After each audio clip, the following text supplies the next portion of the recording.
নড়াই নদীর সাথে এবং দেবদুলাই খালের যে সংযোগ, সেই সংযোগের স্থানেই আমরা এখানে এসেছি আপনাদেরকে দেবদুলাই খালের উৎপত্তিটা আপনাদেরকে দেখানোর জন্যই। সর্বশেষ পর্ব যেটা দেবদুলাই খালের উপর যে প্রতিবেদন নোঙ্গর করছে, সেই সর্বশেষ প্রতিবেদনটাই আজকে আপনাদেরকে তুলে ধরব।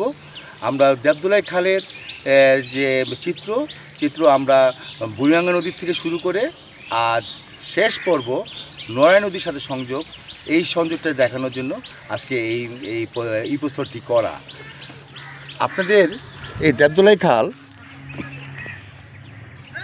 যে সংযোগটা এই দেবদুলাই খালটা একসময় একটা দেবদুলাই নদী হিসাবে সবাই চিনত। এত বড় একটা খাল এবং প্রবাহমান খাল, যে খালটি সোজা নড়াই নদী থেকে উৎপত্তি হয়ে বুড়িগঙ্গা নদীর সাথে সংযোগ ছিল। বড় বড় পালতোলা নৌকা, মালবাহী নৌকা এই চলাচল করতো এই দেবদুলাই খাল দিয়ে, এবং খুব গুরুত্বপূর্ণ একটি খাল এই দেবদুলাই খাল, যেটা এখন আমরা নাসিরাবাদ এরিয়াতে আসা এই দেবদুলাই খালের এখন যে চিত্র, এই জায়গাটি হচ্ছে নড়াই নদীর ঠিক সংযোগস্থল। এই সংযোগস্থলের মধ্যে একটা নড়াই নদী চলে গেছে বালু নদীর সাথে, আরেকটা অংশ জিরানি খাল, যেটা সোজা নন্দীপাড়া দিয়ে চলে গেছে। এই হচ্ছে জিরানি খাল, আর এই হচ্ছে দেবদুলাই খাল। যে দেবদুলাই খাল আমরা খুব গুরুত্বপূর্ণ এই কারণেই যে ঢাকা মধ্যস্থ প্রবাহমান খাল হিসেবেই ছিল, কিন্তু একসময় এই বুড়িগঙ্গা নদীর পাশ দিয়ে প্রবাহমান যে খালটি দেবদুলাই খালটি, এটা কিছু অংশ পুরো দখল, রাস্তাঘাট হয়ে অস্তিত্ব বিলীন হয়ে গেছে, কিন্তু এই অংশটুকু আছে এখনও দেখা যাচ্ছে। এই পথটি হচ্ছিল সোজা বালু নদীর সাথে সংযোগ। এটা নড়াই নদী। আমরা এখন বর্তমানে নড়াই নদীর উপরে আসছি।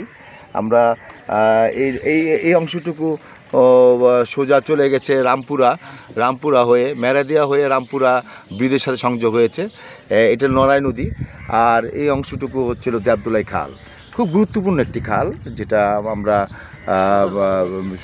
বিভিন্ন ঐতিহাসিক প্রেক্ষাপট যদি আমরা পর্যালোচনা করি, তখন এই দেবদুলাই খালটার গুরুত্ব অনেক বেশি।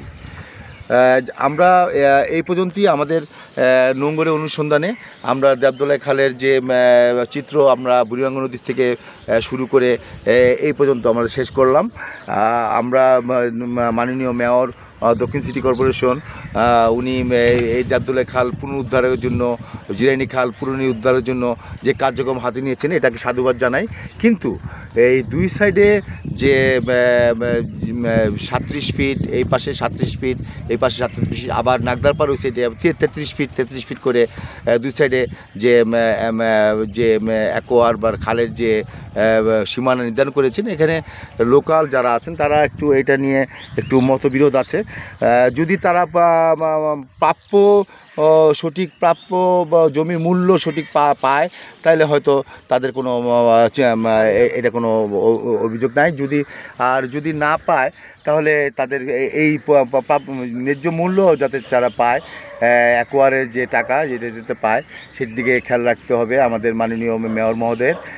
এই পর্যন্তই আমরা শেষ করব দেবদুলাই খালের যে চিত্র। আর আমরা এখন আছি আমরা তেরমোহনী গুদারাঘাট ব্রিজ, যেটাকে তেরমোহনী পুরান ব্রিজ বলে এটাকে। এটা তেরমোহনী গুদারাঘাট, এটা ঠিক নড়াই নদীর পাশেই। তিনটা মুখ, একটা মুখ দেবদুলাই, একটা মুখ জিরানি খাল। আমরা এখন আপনাদের প্রতিবেদনের শেষ পর্বটা আপনাদেরকে তুলে ধরলাম। ধন্যবাদ, ভালো থাকবেন। নোঙ্গর নদী, নালা, খাল, বিল দখল দূষণের উপরে কাজ করে। যেখানে দখল, যেখানে দূষণ, সেখানেই নোঙ্গর ফালায়। আমরা নোঙ্গর সবসময় সত্যের কথা বলে।